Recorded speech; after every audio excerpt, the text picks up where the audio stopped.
A very good morning to everyone. It is good for us to gather together. Um, Welcome to Katoras Bible Church. If you are visiting us for the first time, we are glad you are here. And if you've been coming for years, well, welcome home. Um, Today, Barcelona, we begin something new. We are starting a 5-part journey through one of the shorter books in the Bible or Old Testament, the book of Habakkuk. Incwadi esobe siyifunda is just 3 chapters, and we will aim to do it in just 3 months.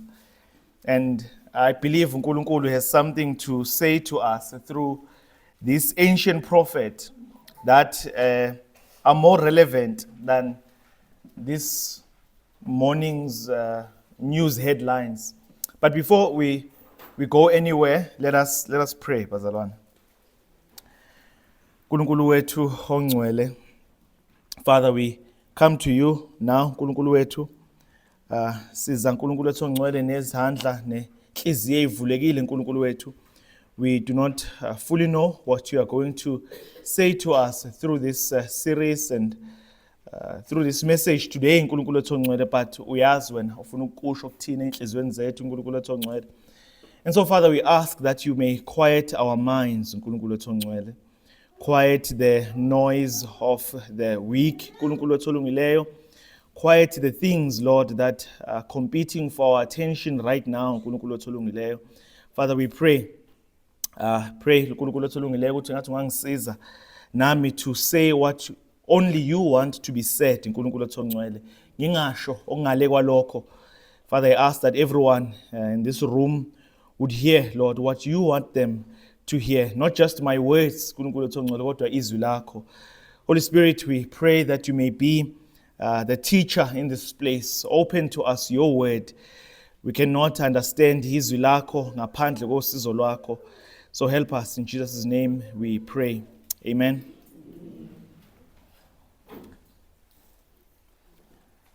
I'm calling this series that we are beginning today from complaint to confidence. We are going to walk through the book of Habakkuk together. And I want to tell you right now, Bazalwane, it's not a very easy book, this one. Habakkuk is not a comfortable book, but it is an honest book, sometimes uncomfortably so. But that is exactly why we need it. We don't need to be comforted with lies. We just need the truth. Here's the basic journey of this book for you to understand, Siap. Amen. Indoda. Ngikhuluma isiZulu.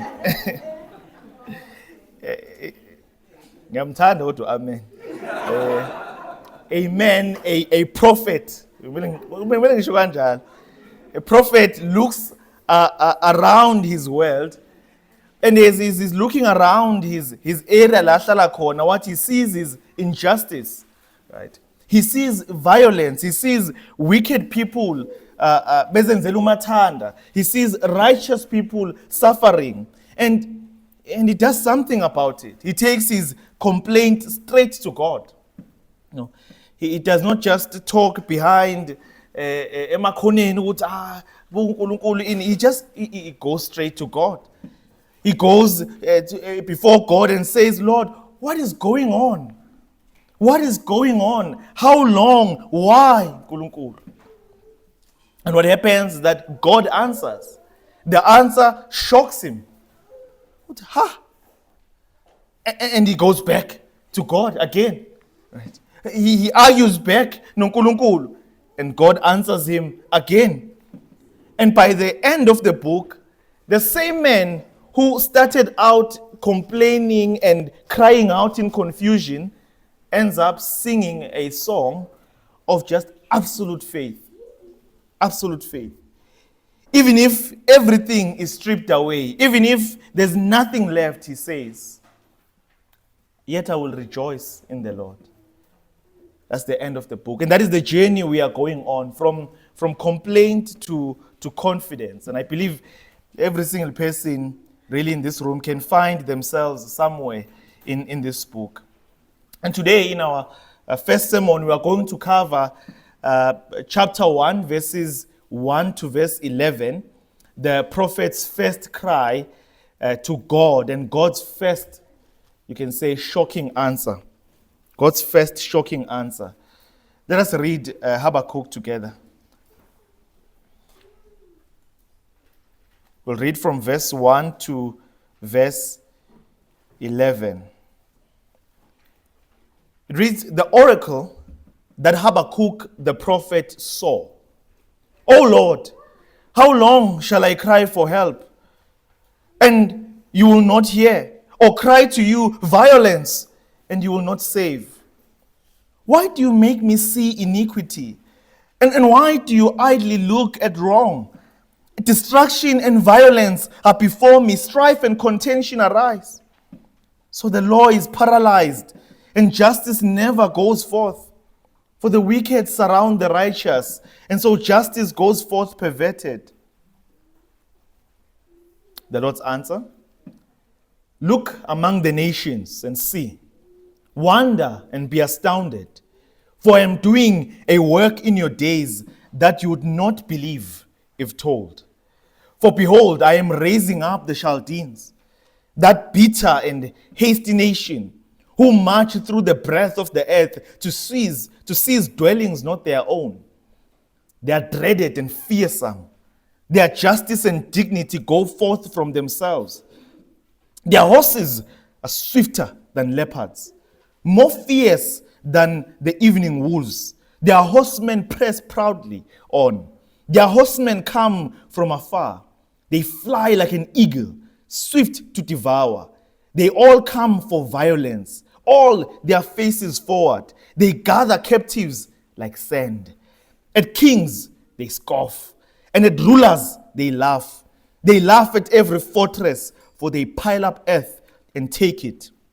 Then they sweep by like the wind and go on. Guilty men whose own might is their God. Oh, amen. This is the word of the Lord. To set the scene, bazalwane, before we start, ngifuna ukubuza umbuzo la uthi, have you ever prayed? And this is what we were dealing with on our Tuesday Bible study this past week. Have you ever prayed, like really praying, honest, desperate, coming before God, and you're praying for a certain situation, and you just felt nothing? There was no peace, there was no answer, just silence. You prayed, and you were genuinely, honestly praying, and yet there was no answer. Maybe you prayed for a sick child, and the child still died. You prayed for umsebenzi, and the month ended, or months ended, or year ended, and still there was just nothing. You prayed for a marriage, and it still fell apart. You prayed for things to change, whether in your community, whether in your country, whether in your family, whether in society, community, and you look around and still the same violence, the same injustice, the same corruption is still there.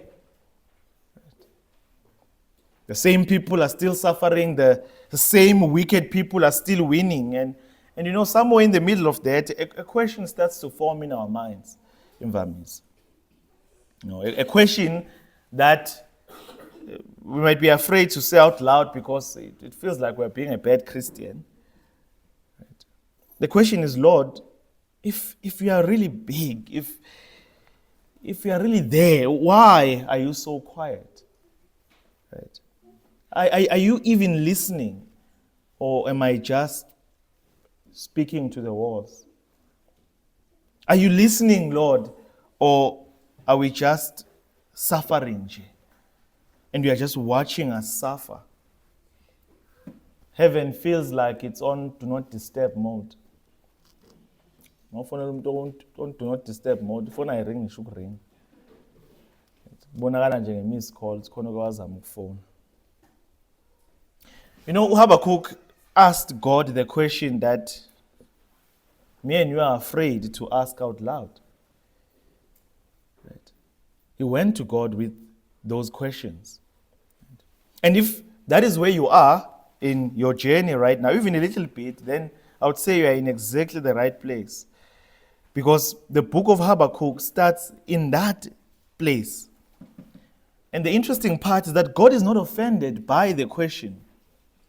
And if now where you've felt that God is in a sense ignoring you or akakunakile, Habakkuk is going to show us this morning that God's silence is not his absence.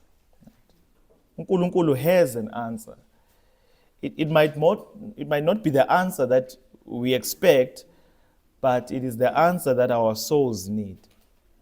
Let me show you 3 things from this passage this morning. So buka from verse 1 to verse 4, a prophet who was honest with uNkulunkulu. This prophet who was honest with God.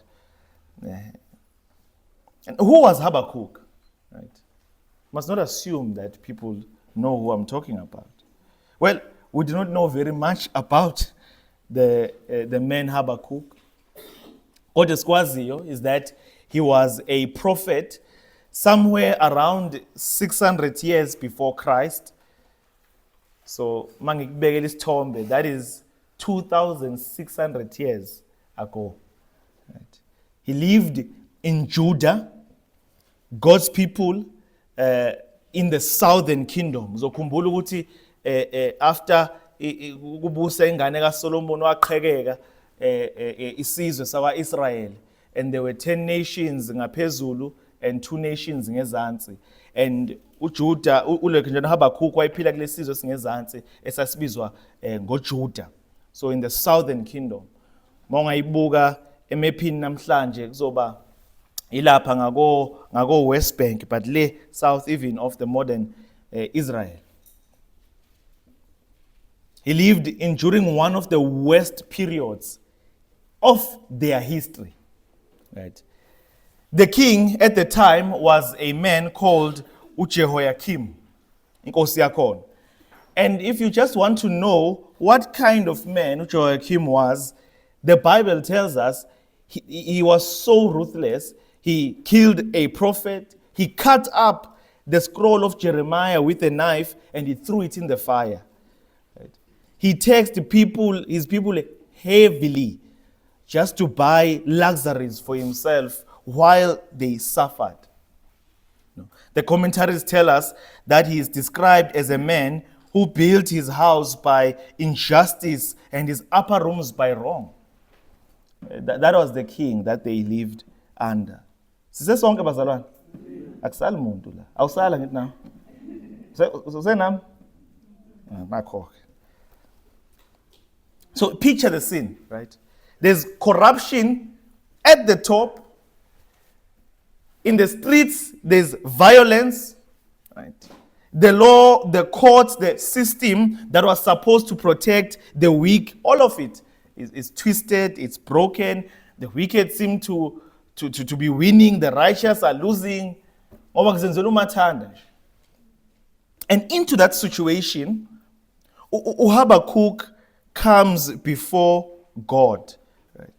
He comes before God. By the way, what happens is that he has this vision, right? He has this vision, and this vision of him coming before uNkulunkulu on his throne, and they are having a conversation. That's why Mabuku verse 1, uthi verse 1 lapha. Uti, the oracle that Habakkuk the prophet saw. Right? He has this vision of him coming before uNkulunkulu, and he has a conversation with uNkulunkulu.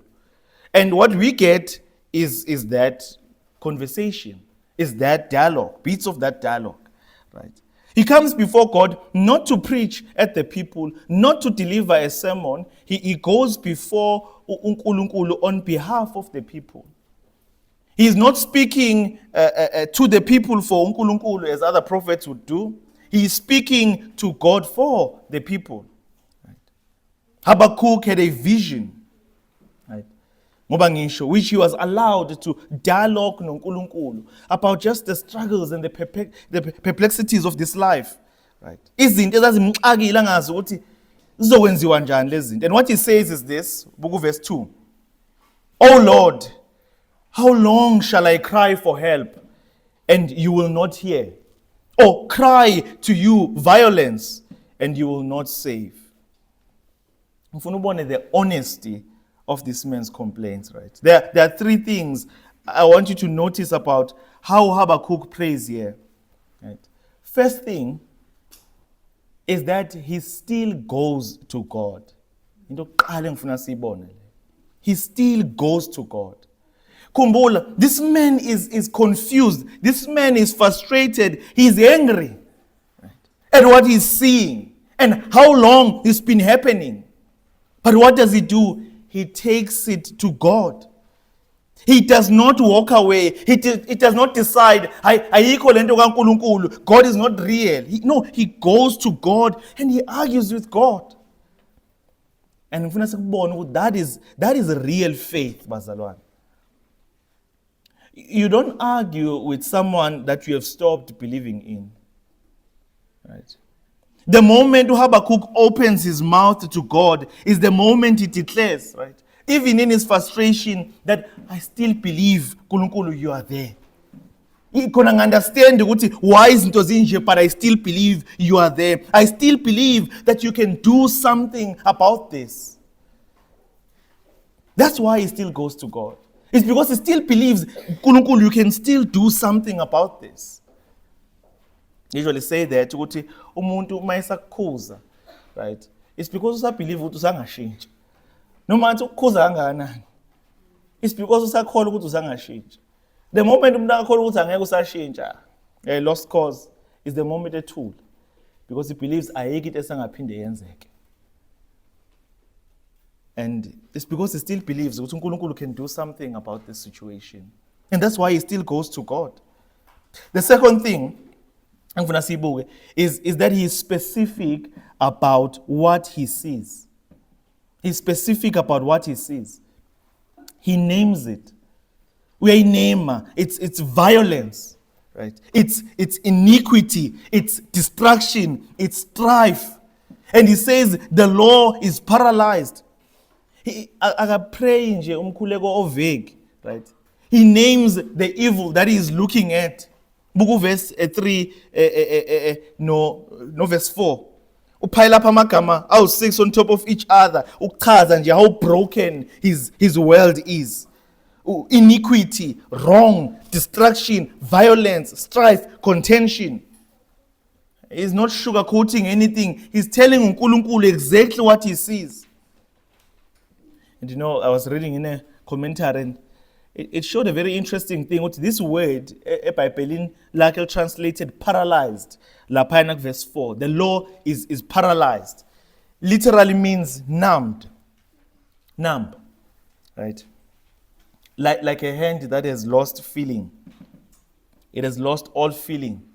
Right? The law of God, which was supposed to be the backbone of their society. It was supposed to protect those that are poor. It was supposed to bring justice. That law had gone completely numb. Corrupt from the top, ignored at every level. Isigebengu leader yakhona, king yakhona, all the way to ama officials akhe kuze kuyofika phansi kuma civil servants. At every level. Akekho umthetho usukhona egameni but not in practice. Buko kwesithathu, he asks here why. And this is a very, very important part here. Habakkuk does not just complain, he asks why. He wants to understand. He ufuna uNkulunkulu emchazele. Most of us, I think we're raised to think that asking God why is a sign of weak faith. Why? Right. But that is not what we actually see in the Bible. You read the Psalms, that is not what you see. We just read, by the way, Psalm 13. And that's how, Psalm, right? But David and the others, they asked why constantly. Job asked why constantly. Jeremiah asked why. And none of them were condemned for that. Right? We're condemned from that. What Habakkuk is doing here is trying to bring theology yakhe and the experience yakhe ukuthi akuhlangane lento nobila ihlangane khona manje, right? Konke engiyikholwayo ngoNkulunkulu theologically, but konke engiyi-experienceayo empilweni yami, and these two ayihlangani, right? And I refuse to pretend there's no problem. These two things must make sense. I was reading about Freedom Charter. In 1955, thousands of South Africans, they gathered at Kliptown, Lapayana Joburg, and they adopted the Freedom Charter. Indawo yakhona sekwenziwe museum. It's for free, museum yakhona ukuya. This Freedom Charter was a document that declared that South Africa belongs to all who live in it. Declared that the people, that the land shall be shared, right? The doors of learning will be opened, that all should be equal before the law. And if you hear stories about that day, right, people wept when they read the Freedom Charter, right? They believed that document described a world that was coming. People held on to that as a promise, a Freedom Charter. It encouraged young men to give up everything to make that dream possible, to go and fight for that dream to be possible. Well, 40 years later, in 1994, the political transition came. People celebrated. The ANC came into power. But for many communities in the township, communities like Laos Kamwagwon, right, the waiting has felt very long. Corruption, crime, unemployment, pain, right? The feeling that the justice that was promised has been delayed. People who believed, people who hoped, sometimes ask the same question. How long? People ask that question. How long? How long? When does the promise actually become reality? Right. And Habakkuk's question is not a question of weak faith. It is the cry of a person who has believed the promise and is now asking uNkulunkulu, when is he going to keep them? Oh, amen. Bazalwane, we must see here ukuthi uNkulunkulu can handle our honest questions. uNkulunkulu can handle our honest prayers. Right? He would rather you come to him with your real doubts than pretend everything is fine while you are dying inside. Right? The Psalms are full of people who did exactly what Habakkuk is doing here. They brought their raw, they brought their honest, they brought their unfiltered pain before uNkulunkulu. And uNkulunkulu did not throw them out, he answered them. He answered them. Right? We must learn this, Bazalwane. uNkulunkulu would rather us come to him honest and confused and doubting than sihlale away and pretend as if everything is fine. He would rather us come to him. Ngifuna sibuke into yesibili ke la. Esibonile uHabakkuk.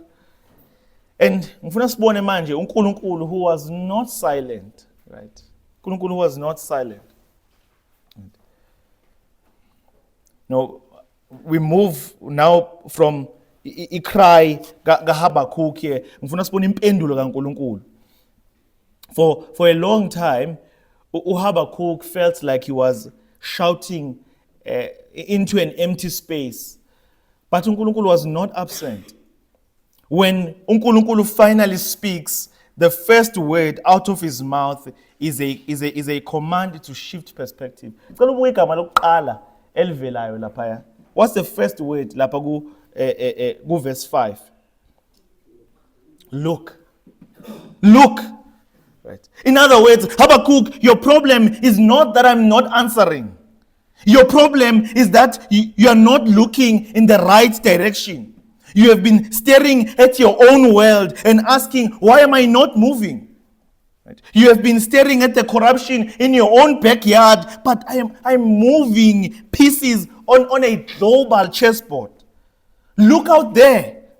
Look at what is happening on the international stage. I am at work. And uNkulunkulu uthi, you would not believe it even if I told you.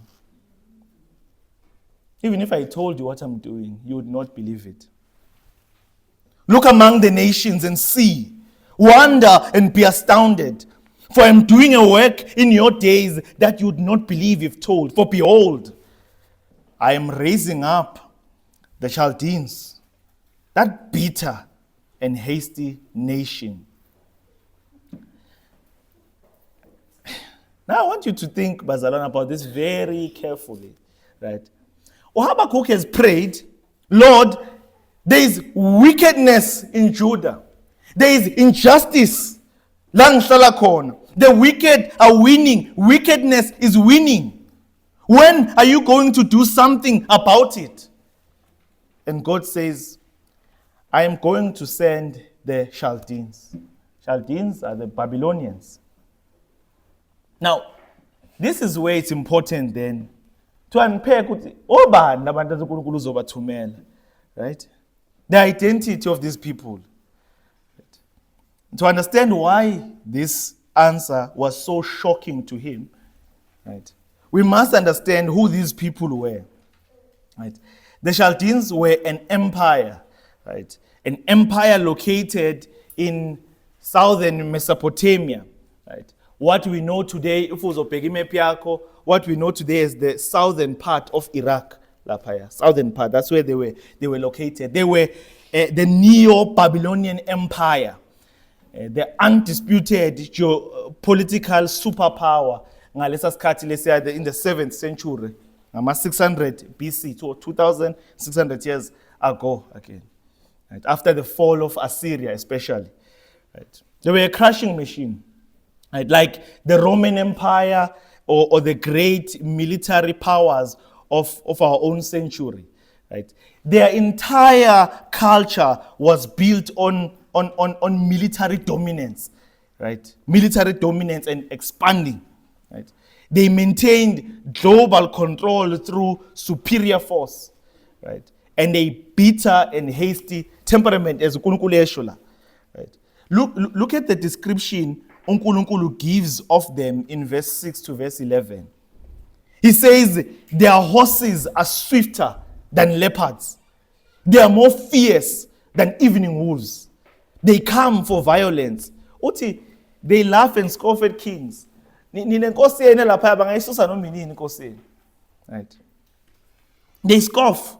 Uthi, ngishama fortress. They laugh at the fortress abantu. Nithi ngibekile wall bangena ngobusuku. Right? They pile up earth, they take fortresses. They scoff at everyone who stands in their way.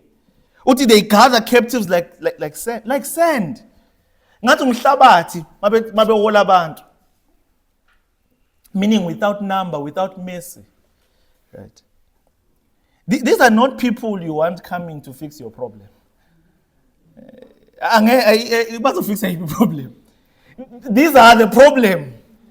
By problem born, they are worse than the people who Habakkuk was already complaining about. Right? Khona ngifuna sikubona again bazalwane.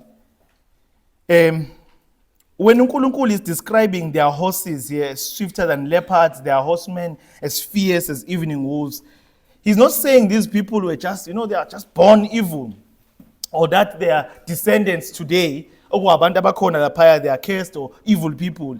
He's just describing their military policy, right?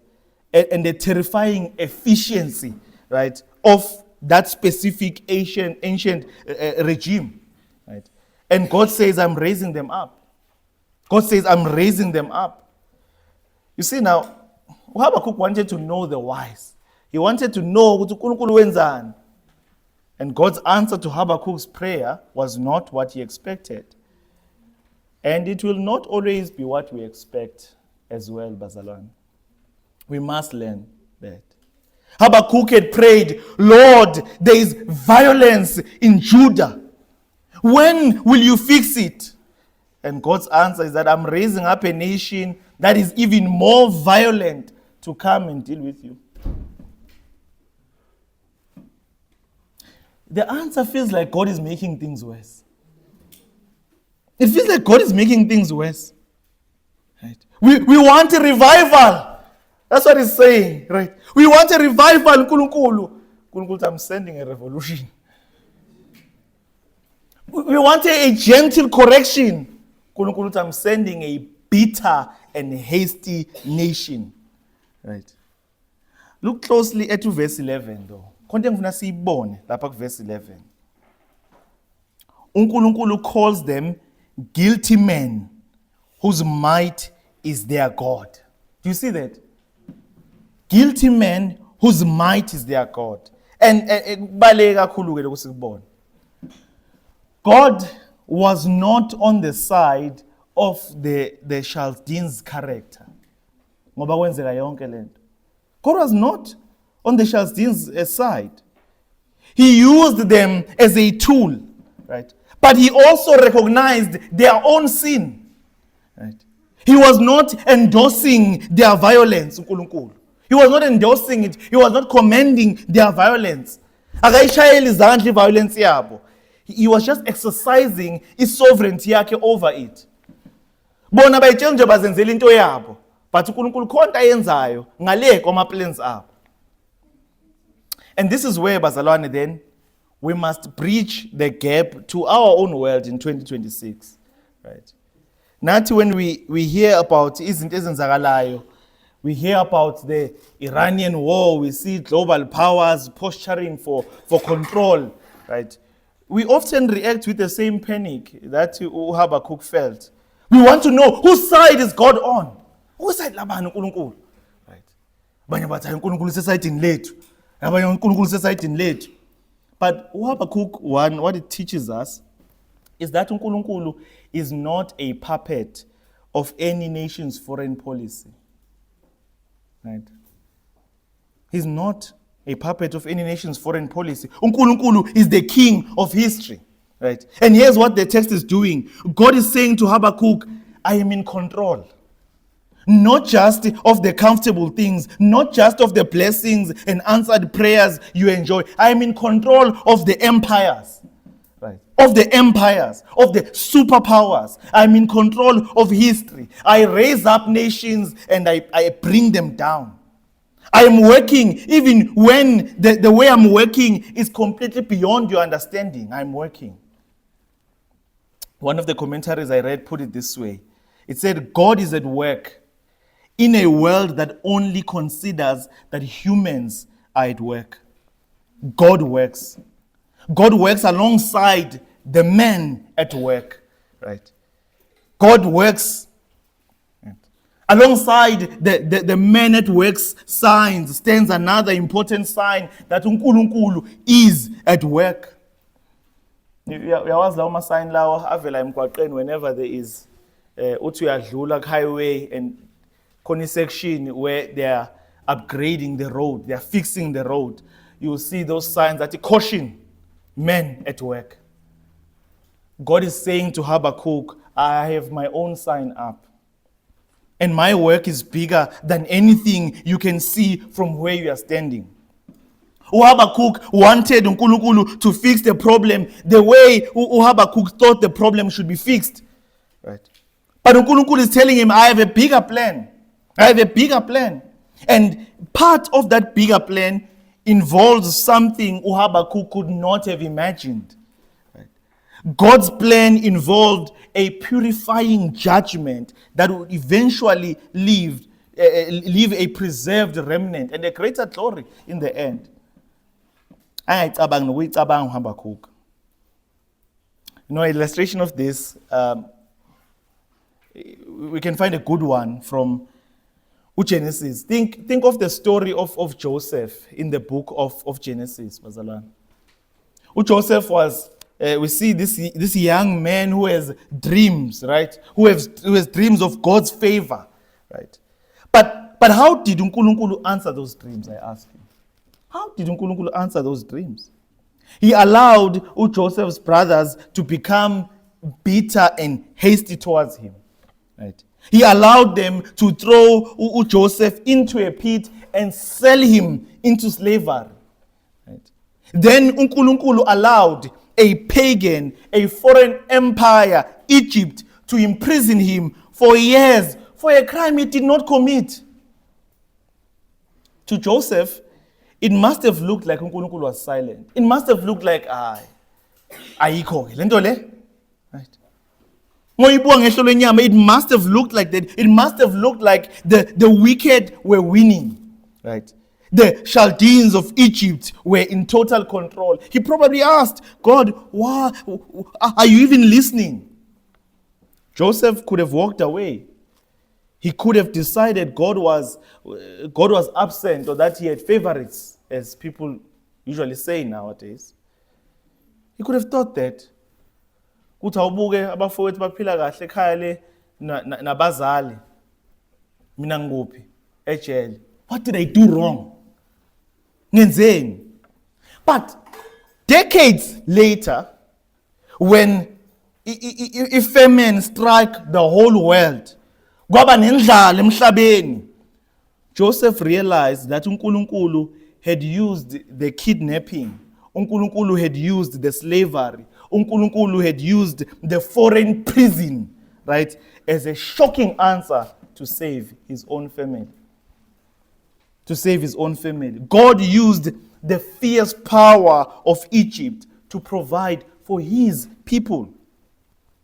As Joseph famously said in the end, you intended to harm me, but God intended it for good. Right? And just like Joseph, Habakkuk is being told that God can even use the most bitter, the most guilty forces of the world to move the story exactly where he wants it to go. Right? Azalane, we must not mistake God's unconventional methods for his absence. He is the God who can use even a pagan empire to bring his people to their knees, right? To bring their feet in worship. uNkulunkulu wenzayo lokho. Right? Asibuku number 3, right? Point number 3, a question that points us to Christ. As we look at the first chapter, we see this prophet who is honest, and we see a God who gives a shocking answer. But there's a third layer that we must see, or otherwise we'll miss the heart of the gospel here.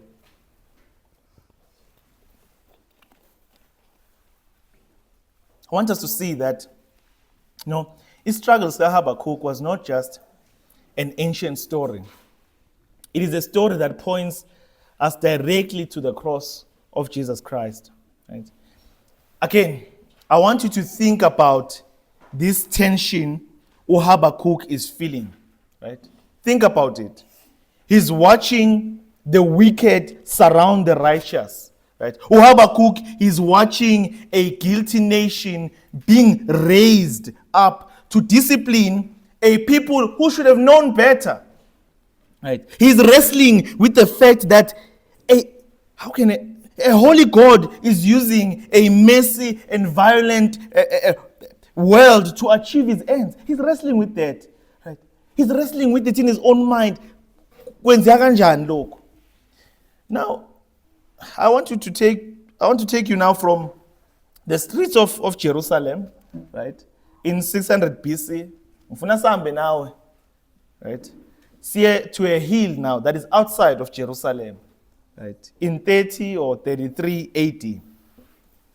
Because if you think, Barcelona, Situation kaHabakuk was hard, right? God seemingly silent while injustice is running wild.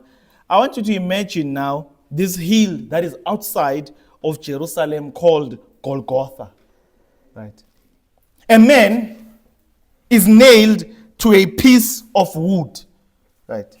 He is innocent, right? He's not relatively innocent like the right? He's not relatively innocent. He was perfectly and absolutely innocent. He had never committed any act of violence. He had never uttered a lie. He had never perverted a law. He had never done a single wrong in his entire life. And yet this man is hanging there outside of Jerusalem in a hill called Golgotha. He's bleeding. He's dying. And he's surrounded by the Chaldeans of his day.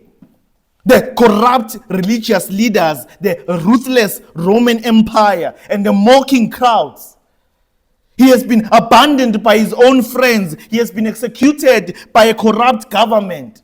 Right? He has been handed over by his own people who were singing to him, Hosanna, Hosanna. And in that moment of ultimate injustice, this man, Jesus, does not give a polite sermon. He does exactly what Habakkuk did. He brings his raw, unfiltered pain to the Father. He cries out the words of Psalm 22, right? Which echo the very spirit of Habakkuk's first chapter. He cries, my God, why have you forsaken me? Why have you forsaken me? God, are you even listening?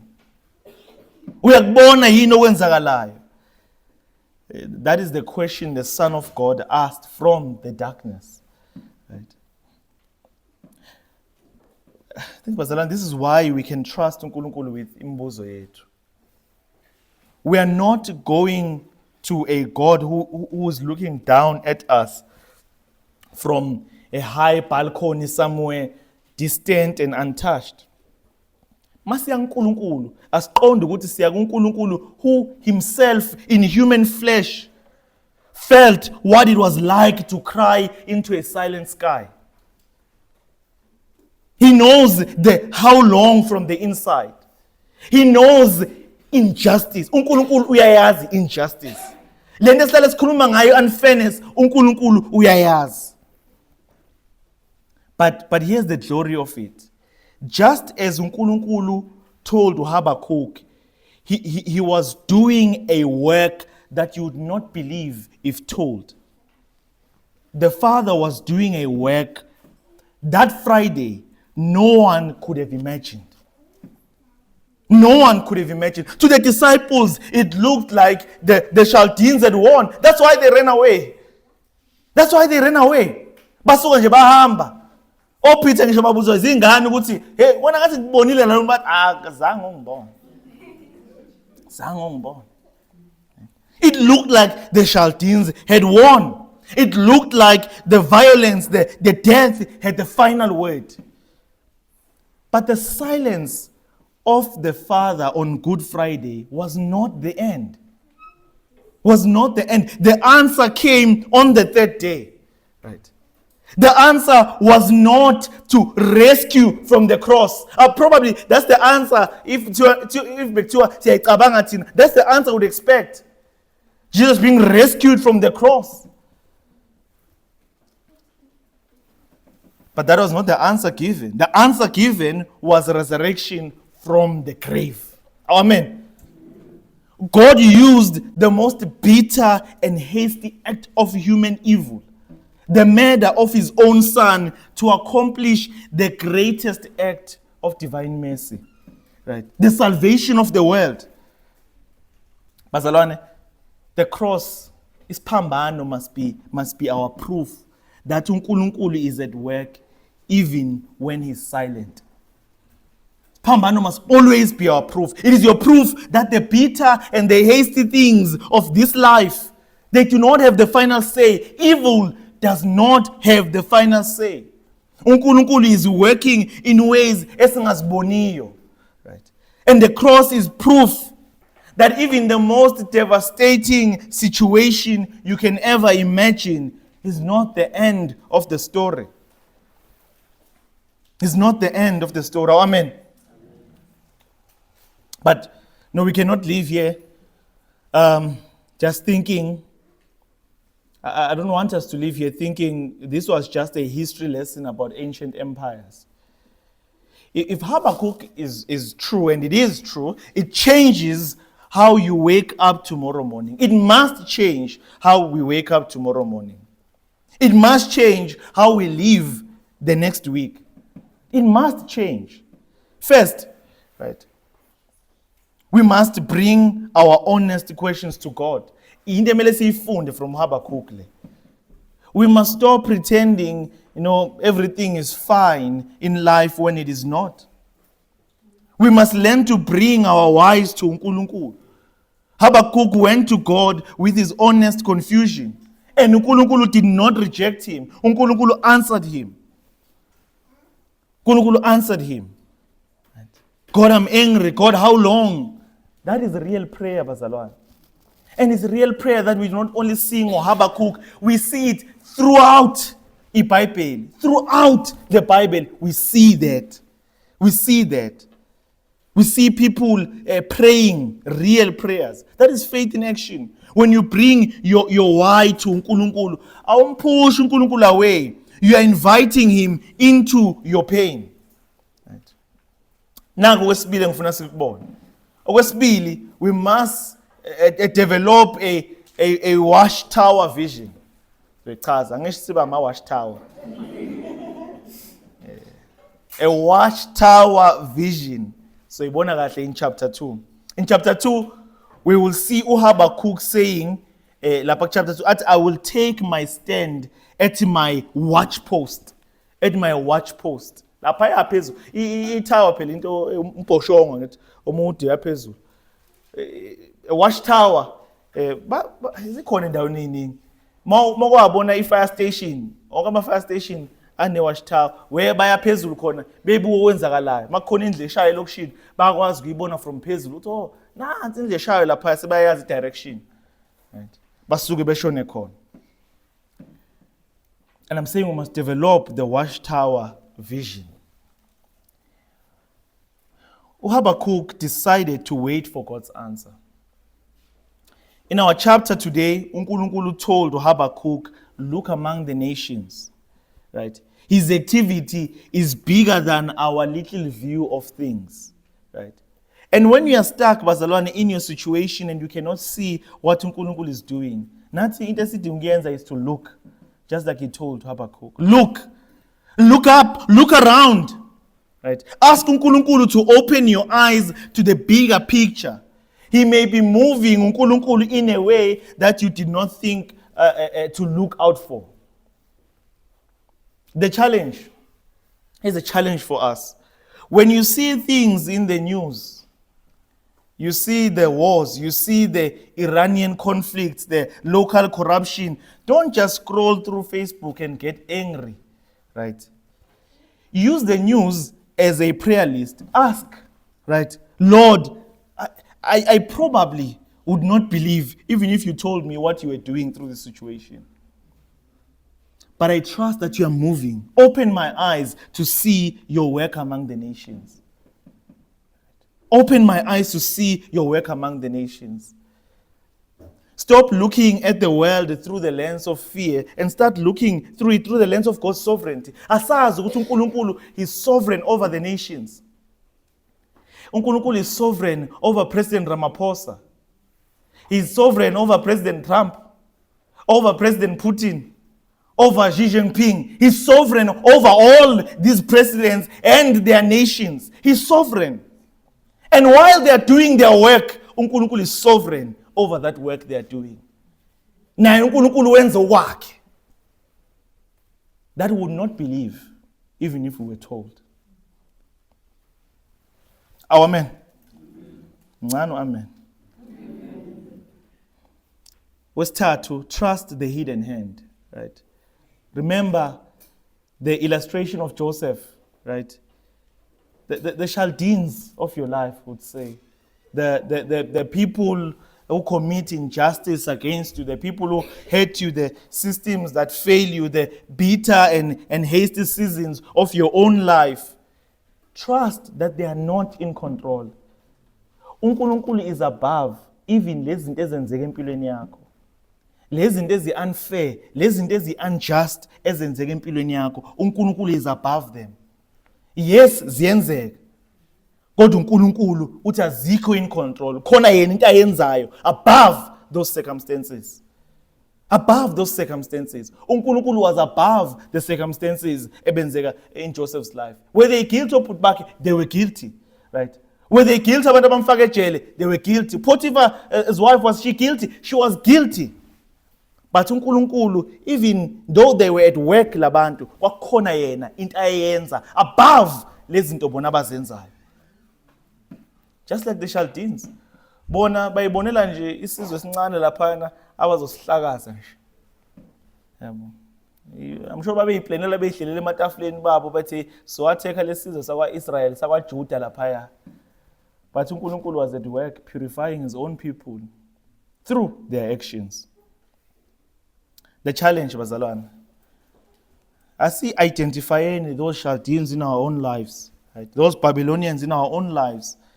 And those situations, however fierce, we must say, you are not God, right? You are a tool in his hand to refine me, but you do not own my future. I'm safe in the hands of the Lord. We must recognize that, and we must trust God's hidden hand. Let me bring this home. Maybe you are the person who is asking, uNkulunkulu, are you even listening? And today, uNkulunkulu says to you what he has said to Habakkuk. I'm doing something you would not believe if I told you. But I am at work. I am at work in your family, in this community, in this country, in your own heart. I am at work. Bazalwane, let's trust uNkulunkulu. And let's stay at that conversation. Habakkuk did not walk away. He went to God. When he was stressed, when this situation was depressing him, he did not walk away. Right? He went to God. And here's what happens to people who do not walk away. By the end of this book, Habakkuk is not crying out in confusion. He's singing in faith as a Sobon. And this is where we are going with this series. This is where we are going with this series. Right? In illustration, in 1860, a Scottish missionary named John Peyton went to preach the gospel on the island of Tana in New Hebrides, an island that was known for having cannibals. Right? Abantu bakhona babedla abantu njengabantu bakwaNtuli la eSouth Africa. Amabhele, if uyazazi ithakazo zakwaNtuli kuthiwa amabhele adla abantu. Ngakithi nje eMnambithi khona intaba yaselenge la okuhlala khona abantu bakwaNtuli baamabhele. So they were cannibals as well. Within a short time, his wife and his newborn child both died of illness. Lo muntu wayelapha uyezoshumayela ivangeli. He was a missionary, right? And fikile lapha nonkosikazi wakhe and they die. Right? They die ingane, newborn child dies of illness. He buried them himself. Nkosikazi wakhe nengane yakhe. He was alone, surrounded by people who were hostile to him. Right? There were nights where he would climb the trees to escape people who wanted to kill him. Right? In his diary, he wrote, I was never altogether forsaken. The Lord heard my outcries in the most desperate nights. No, Peyton could have walked away. He could have said, I love you. He could have walked away. He could have decided uNkulunkulu was absent. How can uNkulunkulu, after making such a sacrifice, to move from his own country, to move from his own family, from his siblings, from his parents, ahambe aye to this island to preach the gospel? How can uNkulunkulu leave him alone? Athathe unkosikazi wakhe nengane yakhe. Instead, what did he do? Peyton, He did what Habakkuk did. He brought his honest self to uNkulunkulu, and God was there. Peyton went on to see hundreds of people on that island come to faith in Christ. Right. But at the beginning, all he knew was the dark. And all he had was an honest prayer. And that is where we are today, Bazalwane. That is the beginning of the story. What we should do is do as Peyton. Let us pray to uNkulunkulu. Let us trust uNkulunkulu. uNkulunkulu is working, even though he might be working in ways that are not comfortable to us. But we are wenzani. Amen.